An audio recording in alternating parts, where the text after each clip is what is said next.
Hey tankers, and welcome back to World of Tanks with PR154, where today we are following vitalbyt of the Renegades clan in the premium tier 8 American medium tank, the AMBT. This was one of the vehicles that hasn't come out for sale yet, other than in the Under the Hammer event that was on recently, where you could pick it up at auction. Now, there's a lot to like about this tank. It has quite a sturdy turret indeed, good penetration characteristics on its ammunition. For the standard APCR, 215mm, you can change that up to 278mm with the premium. But notice both the standard and the premium shells are APCR, so they're shells that are going to be belting down range a lot more quickly, which is probably just as well. Base dispersion on the gun is a little bit hairy at 0.36 meters per 100 meters, a bit characteristically American. So you don't sort of get the almost laser-like precision and gun handling that you might associate with the likes of Progetto. Having said that, you know, it's dispersion on the move is not too bad and can certainly be improved with the usual equipment and trimmings. Each round hits for 360 hit points, quite effective with a 3-round clip as well. So that's 1,080 hit points that you can unleash in a clip.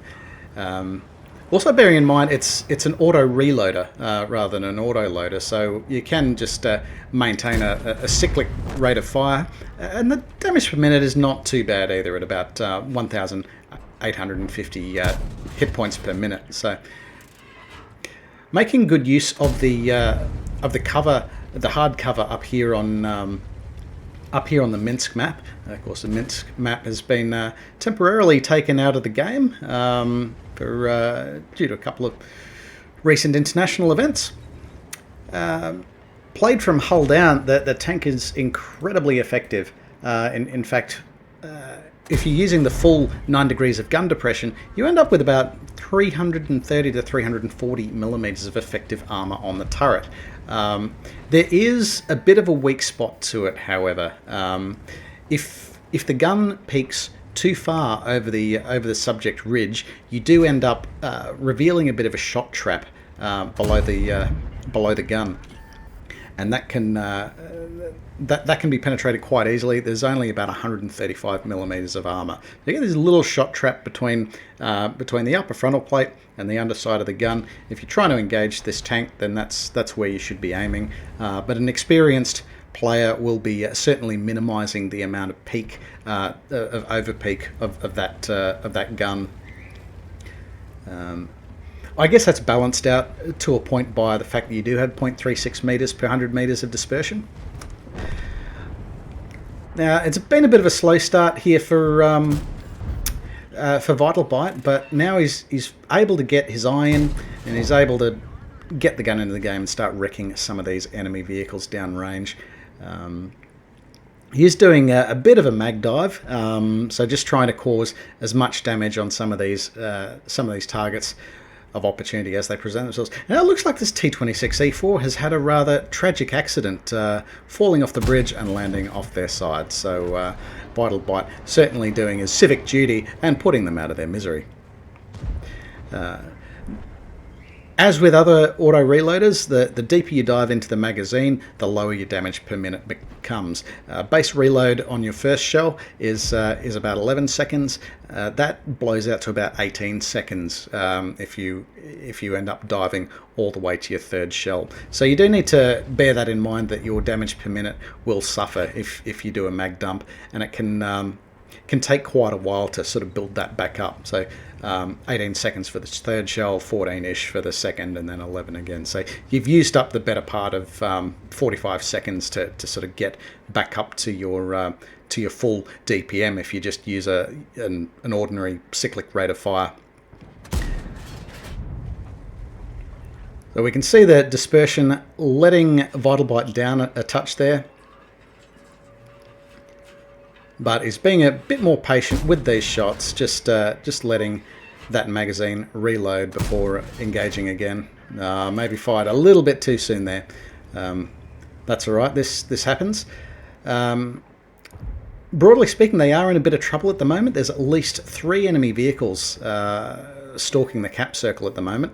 There's a Stridsvagn S1 and SU-130PM that are stalking the cap.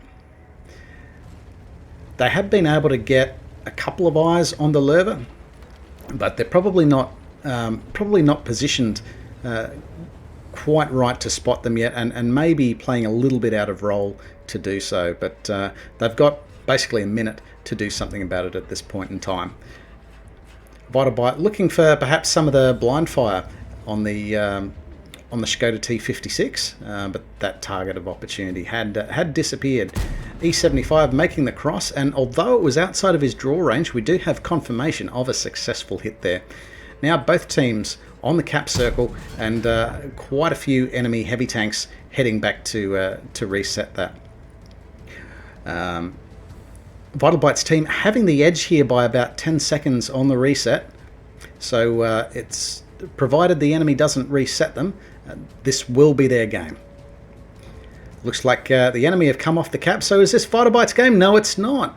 And it looks like they're starting to take hits there, and that is basically all vehicles on the cap circle have now been reset. This is now anyone's game once again. In fact, the enemy team appears to be having the edge. You see the SU-130PM has decided, well, okay, we need to go in and spot whatever's capping us out.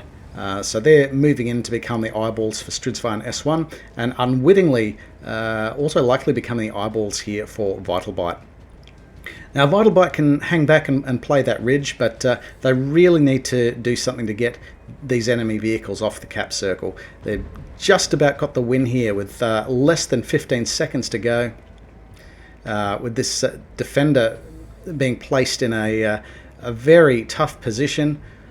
5 seconds, 4 seconds, 3 seconds, 2 seconds, and a very lucky reset there by the SU-130PM. Now vitalbyt has quite a clip size available to him. Unfortunately fluffs the first shot, penetrates with the second. He's can't kill with the third just yet, so he is going to be relying on the SU-130PM, but they come up and service that final enemy vehicle. So the enemy has been able to successfully defend their cap, but so has vitalbyt's team as well. The enemy does have twice as many hit points left in the fight and an extra gun. So vitalbyt will have to be working very hard to recover this, or vitalbyt and his teammates there. Fortunately, on vitalbyt's team, he has the Stridsvagn S1 and the SU-130PM. They're tank destroyers. They should have the vision. They should have the concealment rating. Unfortunately, Stridsvagn S1 getting engaged there by the Skoda T56 and knocked out.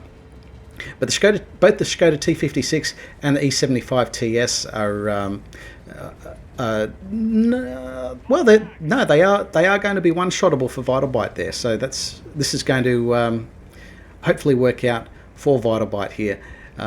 Very dangerous place to be is one-shottable when there's an auto reloader in front of you, because even if you were to engage with strength in numbers, these follow-up shots, these potentially lethal follow-up shots, just come so easily. Now vitalbyt's aware that if he pokes over that ridge to engage, yes, he might be able to get a few shots in, but he still only has 9 degrees of gun depression, so he may not quite be able to poke that as well as get his gun into the game and survive any incoming fire. Bearing in mind, vitalbyt has less than half his hit points, and that's potentially a lot of abuse that can be coming at them from downrange. Consider what is left on the enemy team: a Skoda T56, E75 TS, M4Y and Tornbarn. Neither of these vehicles are really equipped to muck around. Whereas if he stays where he is, he does have half a chance of lighting some of these vehicles. His friendly SU-130PM can get some effective fire in. They are outnumbered 2-1, so the enemy does have the ability to sort of branch out, create some crossfires. E75 TS has been spotted on the way in. I suspect that might have even been the SU130PM doing the spotting there. vitalbyt lining up on the cupola weak spot of the M4Y. Remember, that's a very, very weak spot indeed. That can be quite readily penetrated by most weapons that they find, even against tier 6 vehicles when it's a top tiered matchup. So that's something you certainly, as an M4Y driver, need to be extremely conscious of. Skoda T56 has taken a longer route around and is now back to contesting the cap circle. M4Y also making its move, exposing their body to vitalbyt. Again, very dangerous prospect when you're trying to engage an auto reloader when your hit points is less than their mag capacity. And you could just see how quickly, despite sort of fluffing that second shot, that was that was just purely margin for error there.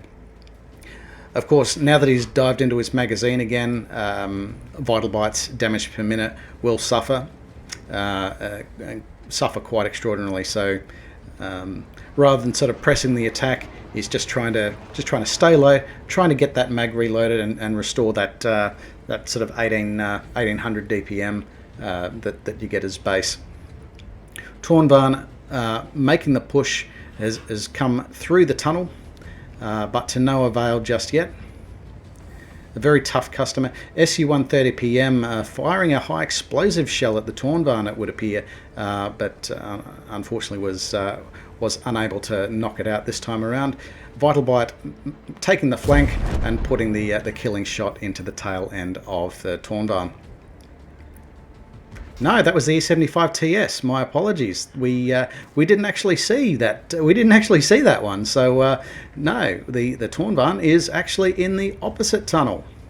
There we go.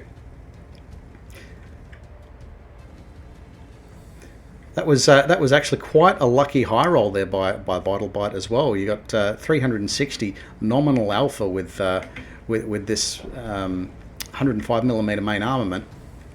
But he's managed to get the kill in one shot at 398. Skoda T56 making the move on the cap circle and knocking out the SU130PM. Of course, that vehicle was only sitting on one shot, and I'd wager the Skoda T56 had a reasonable idea of where that guy might have been. Potentially dangerous situation for vitalbyt here. Caught in a potential crossfire with the Tornvarn and Skoda T56. Both vehicles quite competent hull-down fighters, particularly Tornvarn with its quite substantial gun depression. So fortunately for vitalbyt, not the most accurate weapon in the world. But that Tornvarn, if he's not careful, will continue to poke that ridgeline, and it's going to be a very difficult opponent to counter, even with especially with only 215mm of standard penetration available to them. So he moves to engage Skoda T56. They're both one-shottable to each other. Skoda fluffs, misses the shot, and misses the second shot. So now Skoda T56 is reloading, and vitalbyt's able to knock it out with his third shot in the magazine. So now it is a 1 versus 1, both again one-shottable to each other. Tornvarn potentially having the disadvantage here because it does have quite a long reload, but it only needs one shot and it only needs a good position in order to get the advantage here over vitalbyt.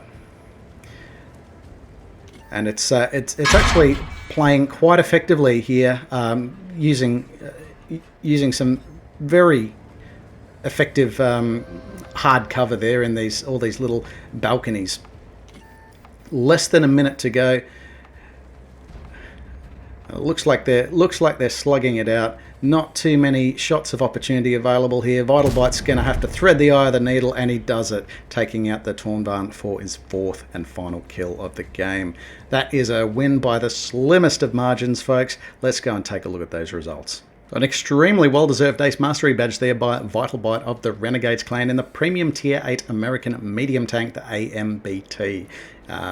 It's also picked up a few badges of merit here. Shellproof for having total damage blocked exceeding hit points of vehicle with over 1800, nearly 1900 hit points of damage blocked. He's also picked up the 5 for effect medal for causing more damage to enemy vehicles than the hit points of his vehicle, with nearly 4500 hit points of damage inflicted upon the enemy. Also picked up the fighter medal for destroying at least 4 enemy vehicles, which he's certainly done so in the end. Really coming through at the end there for his team and being able to knock out a lot of those low hit point enemy vehicles. It's certainly something that these that auto loaders and auto reloaders are certainly quite capable of in the late game.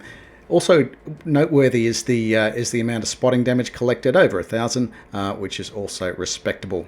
Having a look at the team scores, he has placed top by experience, although there were still some very good scorers this game. Look at this SU-130 PM that was the second last tank alive here, nearly 5,300 hit points of damage inflicted on the enemy and 3 kills. Bachation Barask also having a very good game with 2,100 hit points of damage and 4 kills inflicted on the enemy. And certainly these high scorers certainly prevented vitalbyt from getting the high caliber medal, which you might ordinarily expect with a significant damage collection like that. The special mention on the enemy team also had some very high scorers between the Skoda T56 that single-handedly picked up 5 kills, just one short of a Top Gun, the Lurg and the Bofors Tornbarn all playing very well. Having a look at the detailed report here, this was quite a profitable game here for vitalbyt. Despite he did load and expend all of his premium shells in the course of the battle. Desperate situation as it was, but certainly in the late game, just still drawing on the standard rounds, which made up the bulk of the loadout that he went into the battle with. But still over 50,000 credits profit there, in spite of using that premium ammunition, but certainly using it as he needed to. So very well done there to vitalbyt of the Renegades clan. And if you've got a replay that you're really happy with and you'd like to share with the community, then please reach out over Discord or any of the links below. We'll do our best to sort you out. Fair warning, however, we do have a bit of a backlog on replays at the moment because the response to the channel of late has just been fantastic. So thank you ever so much for your support. In the meantime, take care out there.